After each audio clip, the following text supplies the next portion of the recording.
खबरों का रुख कर लेंगे। साध्वी प्रज्ञा सिंह ठाकुर भोपाल पहुंच गई है और उनका एक बड़ा आरोप उन्होंने लगाया है। प्रज्ञा सिंह ठाकुर ने एटीएस पर गंभीर आरोप लगाते हुए कहा कि एटीएस के ऑफिसर्स ने मुझे टॉर्चर किया था। मोदी योगी भागवत को फंसाने का दबाव बनाया। हेमंत करकरे, परमवीर सिंह, सुखविंदर सिंह पर आरोप लगाया। कानून से बाहर जाकर मुझे प्रताड़ित किया गया। जिन्होंने प्रताड़ना दी उनका मुंह काला हुआ। 2008 में मालेगांव ब्लास्ट हुआ था। ब्लास्ट में 6 लोगों की मौत हुई थी, 100 से ज्यादा लोग घायल हुए थे। मालेगांव ब्लास्ट में बरी होने के बाद प्रज्ञा ठाकुर भोपाल पहुंच चुकी है और साध्वी प्रज्ञा ठाकुर ने बयान दिया कि मुझे जितना फंसाने की कोशिश की गई, जिन लोगों ने मुझे फंसाने की कोशिश की, जिन लोगों ने मुझे प्रताड़ित किया, उनका मुंह काला हो गया है। मुझसे बहुत बड़े बड़े लोगों के नाम जबरदस्ती बोलने के लिए कहा उन्होंने। मैंने वो नाम नहीं बोले, उनके अनुसार मैंने काम नहीं किया, इसलिए उन्होंने मुझे प्रताड़ित किया। और उन नामों में विशेष तौर पर माननीय भागवत जी का नाम, राम माधव जी का नाम, हमारे माननीय मोदी जी का नाम, योगी जी का नाम, माननीय इंद्रेश जी का नाम और तमाम वो नेता जो बड़े बड़े नेता हैं उन लोगों के नाम लेने के लिए कहा कि उन्होंने कहा और हमने ऐसा किया, ये बोलो। मैंने उनकी बात को नहीं सुना और ना ही माना, इसलिए उन्होंने मुझे प्रताड़ित किया। तो देखिए 2008 का ये पूरा मामला और उसके बाद साध्वी प्रज्ञा का नाम इसमें नाम आता है और उसके बाद उनकी गिरफ्तारी होती है। एटीएस की टीम उनसे पूछताछ करती है, जिसमें कई सारे साधु संतों ने ये भी कहा था, इसके पहले भी आपने सुना, पूर्व मुख्यमंत्री उमा भारती ने भी ये कहा था कि प्रज्ञा सिंह ठाकुर को काफी ज्यादा प्रताड़ना दी गई। और देखिए खुद प्रज्ञा सिंह ठाकुर ने भी ये कहा कि मुझे फंसाने की कोशिश जिन लोगों ने भी की वो अपनी कोशिश में नाकाम साबित हुए। हमारे सहयोगी सूरज इस खबर पर लाइव जुड़ चुके हैं, उनसे जानकारी लेंगे। सूरज, प्रज्ञा सिंह ठाकुर का बयान सामने आया, साफ तौर पर उन्होंने कहा कि मुझे जिन्हें फंसाने की कोशिश की गई, जिन लोगों ने मुझे फंसाया, उन लोगों के मुंह काले हो गए। देखिए बिल्कुल एक बहुत बड़ा मामला है, पूरे देश में सबसे ज्यादा चर्चित थी जब मालेगांव ब्लास्ट हुआ था। उसके बाद सबसे प्रमुख आरोपी के तौर पर साध्वी प्रज्ञा सिंह ठाकुर को हिरासत में लिया था, एनआईए ने गिरफ्तार किया था। करीब 6 से 8 साल तक वो एनआईए कस्टडी में रही। उस बार कहीं ना कहीं पूरे देश में ये मैसेज फैला गया था कि भगवा आतंकवाद, यानी कि वो साध्वी थी और भगवा कपड़े पहनती थी। ऐसे में कहीं ना कहीं प्रचार ये किया गया था कि भगवा आतंकवाद देश में बढ़ रहा है। इसका सबसे बड़ा चेहरा साध्वी प्रज्ञा सिंह ठाकुर है। लेकिन 15-16 साल की लड़ाई के बाद अब प्रज्ञा सिंह ठाकुर सहित 7 आरोपियों को बरी कर दिया है, क्योंकि जिस ब्लास्ट में जो बाइक इस्तेमाल हुई थी उसका रजिस्ट्रेशन किसके नाम पर था ये आज तक पता नहीं चल पाया।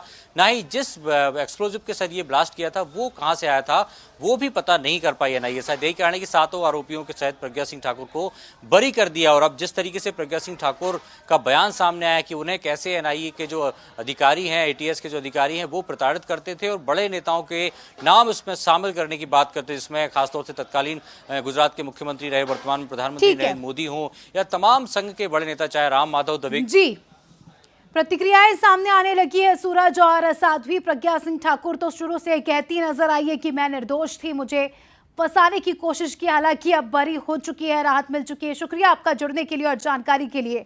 इसी खबर पर हमारे साथ कुछ मेहमान जुड़ चुके हैं। सबसे पहले परिचय, फिर उनसे भी सवाल पूछते हैं। योगेश यादव जी कांग्रेस से हमारे साथ जुड़ चुके हैं, अजय सिंह यादव जी बीजेपी से हमारे साथ जुड़ चुके हैं। योगेश जी, 2008 में जब मध्य प्रदेश में कांग्रेस की सरकार थी, दिग्विजय सिंह मुख्यमंत्री थे और ये ब्लास्ट होता है जिसमें साध्वी प्रज्ञा का नाम सामने आता है, एक टर्म काफी ज्यादा सुर्खियों में आता है, भगवा आतंकवाद। लेकिन जिस हिसाब से अभी साध्वी प्रज्ञा बरी हुई, उनका ये कहना है कि मुझे प्रताड़ित किया जा रहा था, मोदी जी योगी जी को फंसाने के लिए मुझे प्रताड़ित किया जा रहा था। क्या टेक है कांग्रेस का? देखिए, अब ये बातें बेमानी हैं, इनका अस्तित्व नहीं है। प्रज्ञा यदि ये बातें उस समय कहती कि जब उनका न्यायालय में वाद विचाराधीन था तो इसका अस्तित्व होता।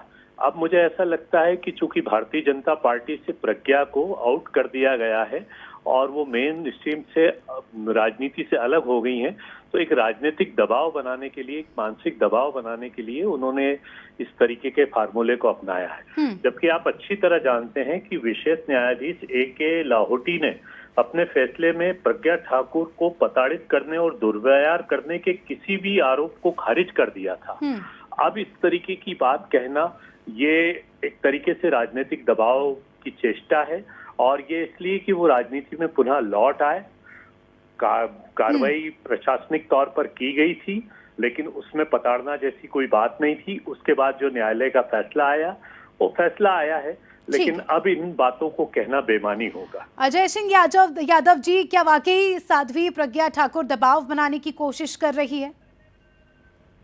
देखिए, जिस तरह से एनआईए विशेष न्यायालय का निर्णय आया, ये प्रमाणित हो गया है कि देश में सनातनी हिंदू कभी आतंकी नहीं हो सकता है। और कांग्रेस पार्टी ने जो झूठ गढ़ा वो सामने है। कांग्रेस के प्रवक्ता कह रहे हैं प्रज्ञा जी को केस चलते समय ये बातें कहनी थी। अरे उस समय कहते तो आप कहते कि वो राजनीति करके केस को प्रभावित कर रही हैं। आज जब उन्हें बेदाग बरी किया गया तो वो इस बात को कह सकती हैं। और 2 दिन पहले एटीएस के एक वरिष्ठ अधिकारी द्वारा भी इस बात को कहा गया कि कांग्रेस सरकार का दबाव था कि किसी भी तरह मोहन भागवत जी को गिरफ्तार करके इस मामले में फंसाया जाए। कांग्रेस पार्टी तुष्टीकरण की राजनीति में अंधी होकर सनातन धर्मियों के खिलाफ जिस तरह के कृत्य और साजिश करती है, ये दिखाई देता है। प्रज्ञा जी जिनको इतनी यातनाएं दी गई, 40-45 साल की उम्र में वो चलने तक में लाचार हो गई। कर्नल पुराणिक का पूरा कैरियर बर्बाद कर दिया गया, केवल और केवल कांग्रेस पार्टी ने अपनी तुष्टीकरण की राजनीति करने के लिए। कांग्रेस को तो देश से माफी मांगना चाहिए और बारंबार माफी मांगना लेकिन चाहिए। अजय जी, योगेश जी, बात यही है कि अब इस मुद्दे के अलग अलग एंगल सामने निकल कर आ रहे हैं, अलग अलग बातें सामने निकल कर आ रही है, और देखने वाली बात होगी कि ये बातें आगे कहां तक जाती है। फिलहाल आप दोनों का ही शुक्रिया जुड़ने के लिए और चर्चा में शामिल होने के लिए।